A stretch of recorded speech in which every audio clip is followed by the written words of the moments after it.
In the ever-evolving landscape of fast fashion, one name emerged from the digital depths, captivating millions with its trendy designs and affordable prices. This is the story of Shein, a rise to prominence and a fall that echoed through the corridors of fashion history. But how exactly did the brand make its way to the top, and then what made it fall afterwards? What were the reasons with which the brand received backlash right after becoming so popular? Let's find out the answers to those questions here. The beginnings. It all began in 2008, when a group of ambitious entrepreneurs in China envisioned a way to bring fashion to the masses. The retailer started in Nanjing, a province in China, by entrepreneur Chris Zhu, who specialized in search engine optimization marketing, as well as brand marketing, helped to take Shein where it is today. Shein, originally known as Sheinside, was born in the digital age, capitalizing on the power of e-commerce and social media. With its sleek website and a finger on the pulse of global fashion trends, Shein quickly gained traction among young consumers seeking the latest styles without breaking the bank. Except for the fact that it offered wedding gowns, Shein's early years were mostly similar to those of other Chinese e-commerce companies. PandaYou, an English-language site run by Chinese bloggers, reported that Shein sourced its products from China's wholesale apparel market in Guangzhou, where many Chinese textile factories and markets are consolidated. Shein was not involved in any aspects of garment design or production. It worked similarly to a drop-shipping firm, which sold products from third-party wholesalers straight to international customers. It wasn't until 2014 that Shein began to build its own supply chain infrastructure, transforming it into a completely integrated retailer. That year, it acquired Romwe, another Chinese e-commerce retailer. By 2015, the company had reduced its domain name to Shein, which apparently improved the brand's recall and searchability among customers. However, previous to these significant developments in 2014, the company had a strong internet presence and enough consumers to expand its operations. It was an early adopter of social media marketing, collaborating with fashion bloggers on contests and promoting products on Facebook, Instagram, and Pinterest as early as 2012. Influencers and fashion bloggers became its unwitting ambassadors, showcasing Shein's affordable and chic apparel to audiences around the world. Through savvy marketing and strategic partnerships, Shein became synonymous with fast fashion for the digital generation. The rise of Shein.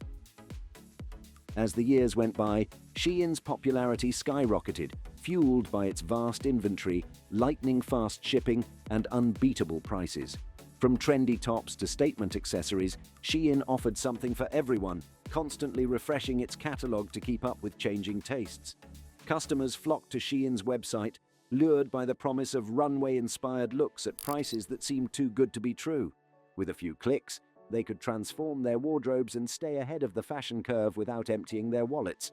But it wasn't just the company itself that made its way to the top, but other parts of the structure as well. Behind the scenes, Shein's team worked tirelessly to streamline operations and expand its global reach. With warehouses strategically located around the world and a network of suppliers at its disposal, Shein mastered the art of fast fashion like no other. By the mid-2010s, Shein had become a force to be reckoned with in the fashion industry, challenging established brands and reshaping consumer expectations. Its influence extended far beyond the digital realm, with Shein-sponsored events and collaborations making headlines worldwide. By 2020, Shein's sales had risen to $10 billion, a 250% jump from the year before, according to Bloomberg. In June, the company accounted for 28% of all fast fashion sales in the US, almost as much as both H&M and Zara combined. The same month, a report circulated that Shein was worth over $47 billion, making it one of the tech industry's most valuable private startups. Shein produces and tests thousands of different things at the same time, thanks to industrial partners in China. According to Rest of World data, between July and December 2021, it added anything between 2,000 and 10,000 SKUs, known as stock-keeping units or unique styles, to its app per day. The company stated that it begins by ordering a small run of each clothing, typically a few dozen pieces, and then observes how purchasers react. If the cropped sweater vest is popular, Shein orders more. It describes the technology as a large-scale automated test and reorder, or LATR model. Apart from that, Shein's appearance on social media has undoubtedly contributed to his popularity. Shein uses influencers to promote its products on TikTok, Instagram, Facebook, and YouTube. Videos of people unpacking and displaying their haul are especially popular. Shein is the most popular TikTok brand among teenagers and young adults, but you don't get to the top without some backlash, and Shein is no stranger to controversy. These are just a few of the scandals that have done little to slow the fashion juggernaut's momentum. The fall of Shein.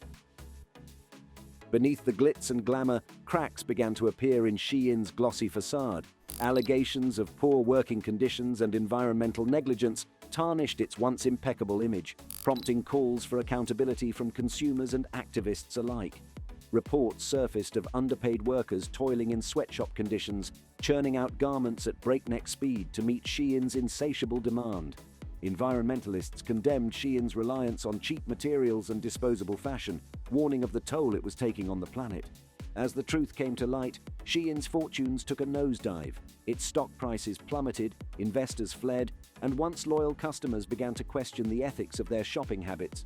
Shein's carefully crafted image crumbled, leaving behind a trail of broken promises and shattered dreams. In the wake of its downfall, Shein found itself at a crossroads.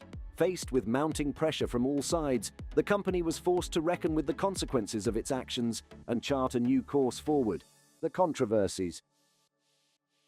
There have been some controversies as well, which have played an integral part in what you can say the downfall of Shein. Artist Vanessa Bowman, for example, told The Guardian she was initially confused by an email she got from a fan of her work in Canada, asking her if she was collaborating on a line with Shein. On a sweater costing $22 was a picture of one of her paintings. It was an exact replica of her work, despite the fact that she'd never been contacted by Shein requesting the rights to her work, according to the artist. Bowman is far from the only artist who claims to have had their work stolen by Shein. A quick perusal of the hashtag #ShameOnShein reveals dozens of posts from creators claiming their designs were stolen by Shein. The independent artists and designers whose work was allegedly being stolen by Shein did not have the time or financial resources to take on such a huge company, so in most cases, Shein simply got away with it. In 2020, Shein faced another controversy for selling a $2.50 necklace featuring a swastika.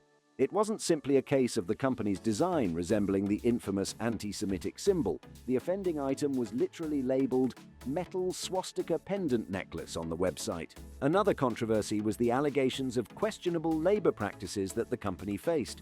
A 2021 report from the Swiss labor advocacy group Public Eye found that some of Shein's employees at 6 of its factories in Guangzhou were working 75 hours a week and faced enormous pressure to make the clothing quickly. The group found that employees, who were paid per item completed, were working 3 shifts each day and only got 1 day off a month, despite the fact that local labor laws in China set a maximum working day of 8 hours and a work week at 40 hours. Apart from that, and perhaps the hardest controversy for Shein to overcome, is the simple fact that fast fashion is bad for the planet. While Shein produces its products in small numbers, most are ordered in quantities of 50 to 100 pieces. That's still 35,000 items being produced daily at minimum and could be up to 100,000 pieces daily. Shein is set up to create demand for cheap clothes produced quickly, and that's just not sustainable. On average, people throw away 60% of new clothes within the same year they are bought. On top of that, each Shein item is packed in its own Ziploc-style bag, creating a ton of plastic that will eventually end up in a landfill. The fashion industry produces 10% of carbon emissions and uses about 100 million tons of oil annually. New polyester is a big part of those numbers, and it's mainly found in fast fashion due to its affordability. Polyester production of it has doubled in the last 20 years. Making a year's supply of polyester gives off the same amount of CO2 as 180 coal-fueled power plants, roughly 700 million tons of CO2. Still, while sustainability might seem antithetical to its business model, this is an area where Shein has made a concerted effort to clean up its act. The company contends that its small production runs eliminate waste, and it has pledged to increase its use of sustainable materials. In 2021, the company brought on board a new global head of environmental, social, and governance to govern its progress. Fast fashion relies on low-cost materials and quantity over quality, so synthetic, plastic-based materials such as polyester, acrylic, and nylon are preferred. More than 30% of all microplastics released into the world's oceans come from synthetic textiles such as polyester. The impact of microplastics on marine ecosystems is devastating. Marine animals often mistake these tiny particles for food, leading to ingestion and potential bioaccumulation up the food chain. As a result, microplastics not only pose a direct threat to marine life, but also have the potential to enter the human food chain through seafood consumption, and maybe that's why Shein is named in one of the brands who are also responsible for such maneuvers. However, Shein pulled itself together and did some good stuff as well. With transparency and accountability as its guiding principles, Shein embarked on a journey of redemption, pledging to overhaul its supply chain and embrace sustainable practices. It was a long and arduous road, fraught with challenges and setbacks, but Shein remained determined to regain the trust of its customers and stakeholders. The future of Shein.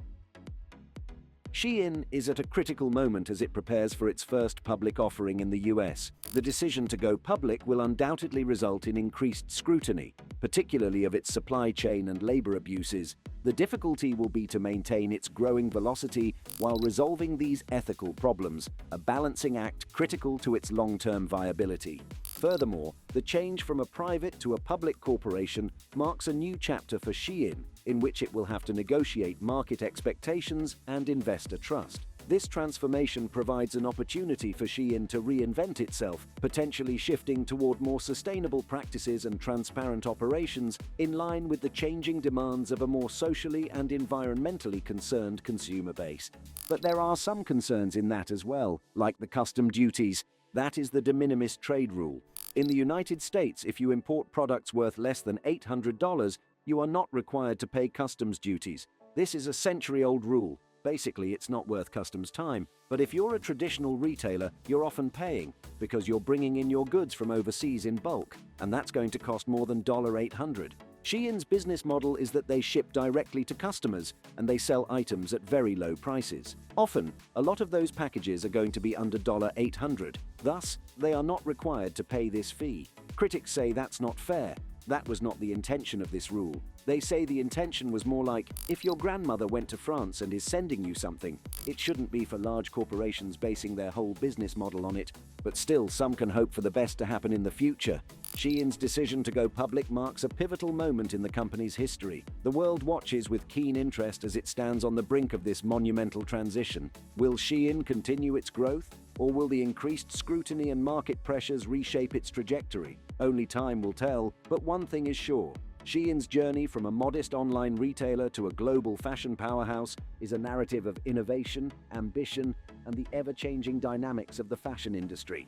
And so, the story of Shein comes to a close, a cautionary tale of ambition, hubris, and redemption. For Shein, the journey is far from over, but the lessons learned along the way will guide its path forward, shaping the future of fashion for years to come. As the seasons change and trends evolve, one thing is certain: the rise and fall of Shein will forever be etched in the annals of fashion history. What are your thoughts on it? Let us know in the comments below. Don't forget to like and subscribe to the channel and ring the bell icon to always stay updated with more of such interesting content.